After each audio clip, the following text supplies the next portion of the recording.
আজকে আমরা কিছু রাইট ফ্রম অর বার্বস শিখব। ঠিক আছে, তো প্রথমটা দেখো, রিনা এন্ড ওমর, ব্র্যাকেটে আছে কি B B Rina and Omar in the public library তারা একটা পাবলিক মানে গ্রন্থাগারে গিয়েছে আছে।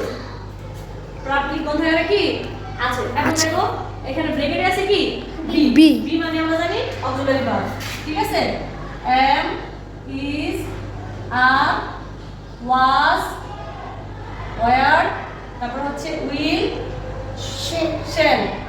ঠিক আছে, এখন এই অক্সিলারি এটা হচ্ছে বি এর মানে, এগুলো কি এগুলো হচ্ছে বি এর মানে।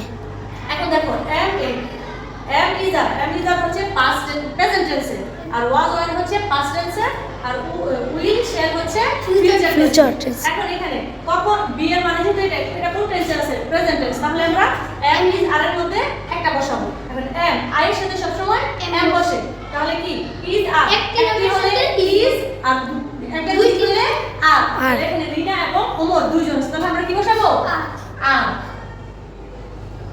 ঠিক আছে, জি। এবার দুই নম্বরটা দেখো, B they have come to the library, তারা লাইব্রেরিতে এসেছে। ঠিক আছে, এখন এখানে কি দেওয়া আছে? কাম। তো এটা সঠিক উত্তর হবে কাম। কিভাবে হবে দেখো, এখানে কি আছে? হ্যাভ। হ্যাভ কি একটা অক্সিলারি ভার্ব। হ্যাভ হচ্ছে একটা অক্সিলারি ভার্ব। শুধু হ্যাভ না, এই হ্যাভের সাথে দেখো হ্যাভ, হ্যাজ, হ্যাড। এই তিনটা অক্সিলারি ভার্ব যদি বাক্যে থাকে, তারপরে যে ভার্বটা হবে সেটা হবে ভার্বের পাস্ট পার্টিসিপল ফর্ম। কি হবে? Past participle form। Past participle কি? প্রত্যেকটা ভার্বেরই তিনটা ফর্ম আছে, একটা হচ্ছে প্রেজেন্ট টেন্স, পাস্ট টেন্স, আর একটা হচ্ছে পাস্ট পার্টিসিপল ফর্ম।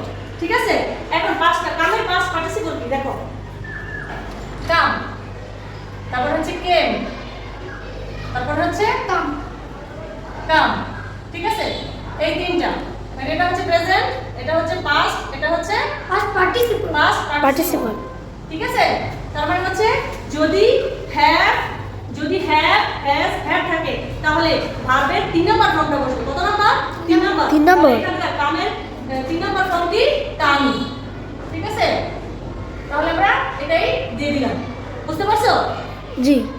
এবার দেখো 3 নম্বরটা, they have see a new girl in the library. দেখো এখানে কি আছে? সেই অক্সিলারি ভার্ব। হ্যাভ। তাহলে অক্সিলারি হ্যাভ থেকে আমরা কি বসাবো? Past participle form. তাহলে সি এর পাস্ট পার্টিসিপল কি? সি এর পাস্ট পার্টিসিপল হচ্ছে সি, স, সিন। ঠিক আছে, প্রেজেন্ট ফর্ম হচ্ছে সি, পাস্ট ফর্ম হচ্ছে স, পাস্ট পার্টিসিপল হচ্ছে সিন। তাহলে এটা কি হবে? সিন হবে। কি হবে? সিন। বুঝতে পারছো? জি। তার মানে হচ্ছে হ্যাভ, হ্যাজ এবং হ্যাড এর পরে যে ভার্বটা হবে সেই ভার্বের পরে পাস্ট পার্টিসিপল ফর্ম বসবে। ঠিক আছে, এবার দেখো